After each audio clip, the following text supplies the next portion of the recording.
السلام عليكم. فيديو النهاردة فيديو مناسبات، فيديو الحاجات الحلوة، فيديو الأصالة والعراقة المصرية. هنعمل ايه في فيديو النهاردة؟ هنعمل الكسكسي، طبعا ملك الأفراح واسبوع المواليد وكل مناسبة حلوة نعمل فيها الكسكسي. النهاردة هنعمل الكسكسي المصري بطريقة سهلة جدا وبسيطة، مش هتشتريه من بره تاني.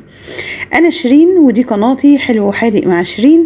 لو عجبك الفيديو وعجبتك الوصفة اوعي تنسيني في اللايك والشير وسبسكرايب للقناة، وتعالوا بينا نشوف احلى طريقة للكسكسي وسهلة جدا.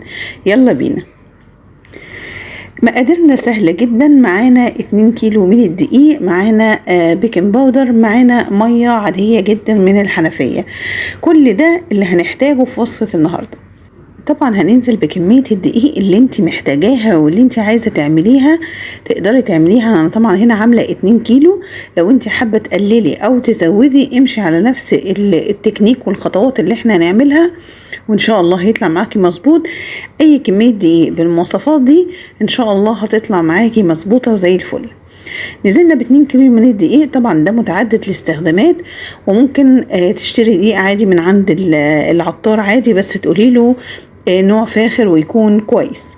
هنجيب الكبة بتاعتنا وهنشتغل فيها.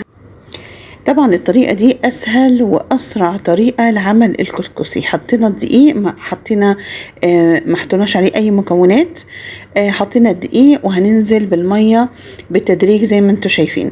طبعا انا ضفت البيكنج باودر على الدقيق في الكبة حوالي نص معلقة، طبعا ما صورتش معلش. كل كبة هحاول احط عليها نص معلقة من البيكنج باودر، وهننزل بالمية زي الخيط كده لحد ما الكسكسي يبتدي ان هو يخرز بالشكل اللي انتوا شايفينه ده. شايفين التخريزه دي؟ هي دي المرحله اللي انا عايزاها. انا برسم حبايه الكسكسي قبل ما احطها على النار بالشكل اللي انتوا شايفينه ده. ميه، دقيق، رشة ملح، نص معلقة من البيكنج باودر. تقريبا الكبة دي شايلة نص كيلو دقيق، يبقى كل نص كيلو دقيق عليه نص معلقة من البيكنج باودر، المعلقة الصغيرة.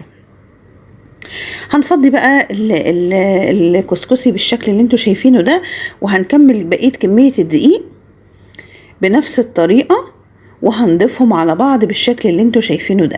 انا عايزه اوريكم الحبات بتاعه الكسكسي والدقيق اتحول في ثانيه الا ثانيه بالشكل اللي انتوا شايفينه ده. يعني عايزه اقول لكم حاجه كده اختراع. طبعا انا اول مره اعمل الكسكسي ده عشان تبقوا عارفين. طبعا ربنا يديها الصحه، خالته هي اللي كنت باكل من ايديها الكسكسي، طبعا استاذه فيه ما شاء الله عليها. عمري ما اشتريت الكسكسي من بره خالص، لان انا عارفه طبعا ان بيتدخل فيه ايادي كتير جدا، ومش بفضل اخد حاجه تكون داخله فيها ايد كتير او استخدام الايد بره كتير فيها. فالحاجه دي تعمليها في بيتك نظيفه ضمن ايديكي ضمن ادواتك. شايفين الحبايه بتاعت الكسكسي عامله ازاي؟ دي الحلة بقى اللي احنا هنسوي فيها الكسكسي. طبعا كلنا عارفينها، هي حلة مكونة من جزئين زي ما انتوا شايفين. دي متخصصة لتسوية اي اكل طبعا على البخار، مش الكسكسي بس احنا عادة بنحب نسوي فيها الكسكسي، ومشهورة بالموضوع ده. طبعا الجزء اللي تحت بنحط فيه كمية مية معينة، يعني نص الحلة كده، وفوق بنفرش بقى حاجة كده شاش طبعا ابيض، وده متخصص للاكلة دي، للكسكسي يعني. بنستخدمه وبنغسله وبنشيله طبعا بدون اي مساحيق او اي حاجة، يا دوبك بس بيتشطف بمية، لان اللي اتحط فيه عبارة عن دقيق. هنحط بقى كمية الكسكسي تبارك الله زي ما انتوا شايفين، وهنربط عليها الشاشة الجميلة بتاعتنا دي. وطبعا احنا غلينا المية كويس جدا وابتدت تطلع بخار، وحطينا الربطة بتاعتنا وقفلنا عليها. هنسيبها قد ايه؟ هنسيبها حوالي نص ساعة، مش اقل من نص ساعة يا جماعة. ودي تعتبر التفويرة الاولانية. احنا بنفور الكسكسي مرتين، دي اول مرة زي ما انتوا شايفين تبارك الرحمن. طبعا سخن جدا، تبقى حريصة كويس جدا وانتي بتفضيه وانتي بتتعاملي معاه. طبعا يبقى بمغرفة او بكبشة. المهم ان انتي مش هتقدري تحطي ايدك في المرحلة دي عشان تفككيه من بعض. كل اللي انا بعمله بفككه بالشكل اللي انتوا شايفينه ده، واما يبرد، ودي مهمة جدا، لما يبرد هبتدي ارجع الكسكسي تاني في الكبة، نفس الكبة اللي احنا عملنا فيها، ما غسلناهاش ولا عملنا فيها اي حاجة، زي ما هي كده. الكسكسي برد معايا، ابتديت ان انا احطه في الكبة كمية صغيرة لحد ما يفك تاني ويبقى بالشكل اللي انتوا شايفينه ده. عارفين رملة البحر الناشفة؟ حبات رمل، يعني مش قادرة اقول لكم على جماله وسرعته وسهولته وتكاته. امشي على الخطوات دي صدقيني حاجة نظيفة وحلوة جدا جدا جدا. طب حد هيقول لي تقليعة جديدة ان انت حاطة فيه بيكنج باودر، هقول لك سر البيكنج باودر دلوقتي حالا. احيانا كتير بناكل الكسكسي بره او بنشتريه من بره، بنحس ان هو بيشرق، وكمان تحس ان هو بيبقى يعني ايه، اول ما تاكليه كده تحس انه بقى عجينه في بقك كده. لا ده لا، ده بيبقى مفلفل زي الرز اللي مفلفلاه الواحده بوحدتها بالظبط. هنا خلصت الكميه كلها، وهبتدي بقى نص رتل ميه كده، وهبتدي ارش الميه بالشكل اللي انتوا شايفينه، ونقلب الكسكسي كويس جدا. عايزه اغلف الكسكسي كله بالميه. طب ناس تقول لي لبن، هقول لك على حاجه، لو انت عايزه تعمليه باللبن ده لازم يتاكل في يوميها، يعني اقصى حاجة 24 ساعة 48 ساعة بالكتير. انما هتقعديه وهتحفظيه في الفريزر، او عندك مناسبة مثلا بعد اسبوع بعد اسبوعين، يبقى ما ينفعش تفوريه بلبن، هيبوظ منك وهيعمل ريحة مش كويسة. فالمية اسلم حاجة يا جماعة. اكلتي منه النهاردة شلتيه في الفريزر معاكي لحد 3 شهور، يتحفظ في الفريزر، وطلعيه يفك على الرف وابتدي استخدميه.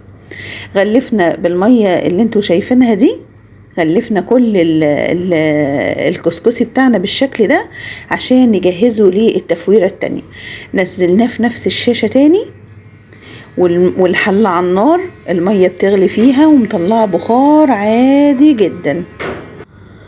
هنبتدي نفرده في الشاشة بتاعتنا بالشكل ده، ودي التفويرة الأخيرة، وبرضو هتاخد حوالي نص ساعة على النار. نلاحظ من كمية المية الموجودة في الحلة عشان ما تنقص مننا وما ناخدش بالنا.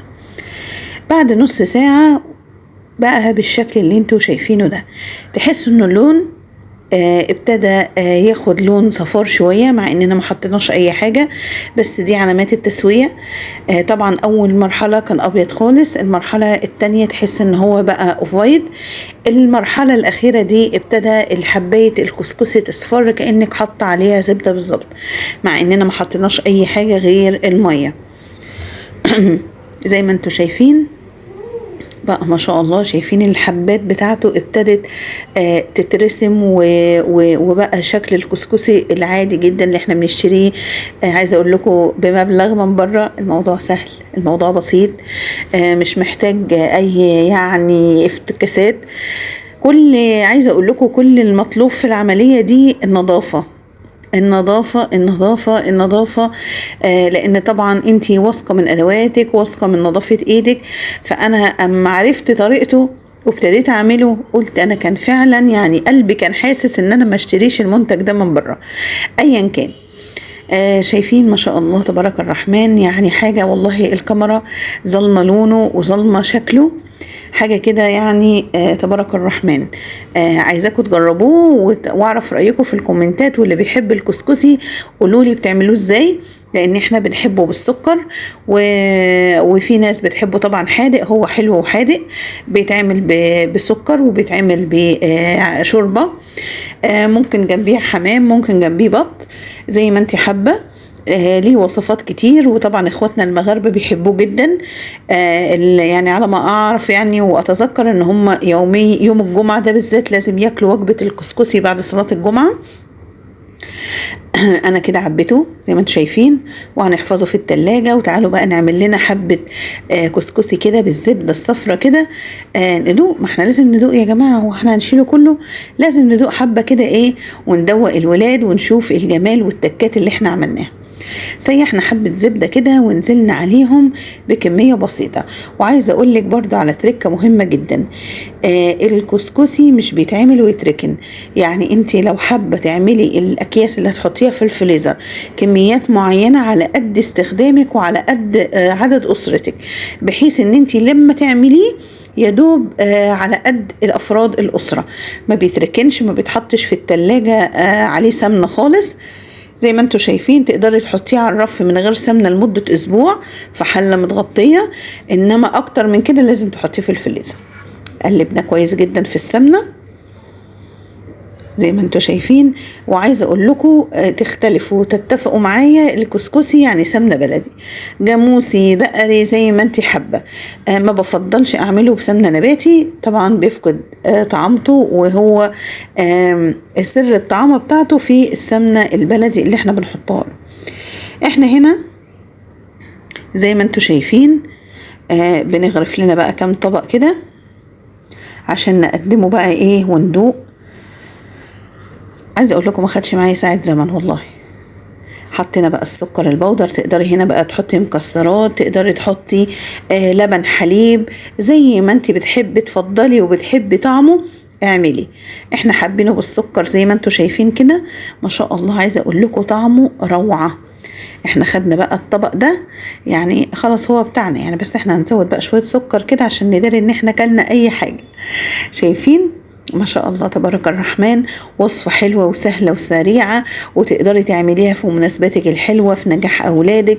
يا رب يسعدكم جميعا ويفرحكم بكل حبايبكم. فيديو النهاردة خلص. لو عجبكم الفيديو اوعوا تنسوني في اللايك والشير والسبسكرايب للقناة، واستنوني في فيديو جديد إن شاء الله.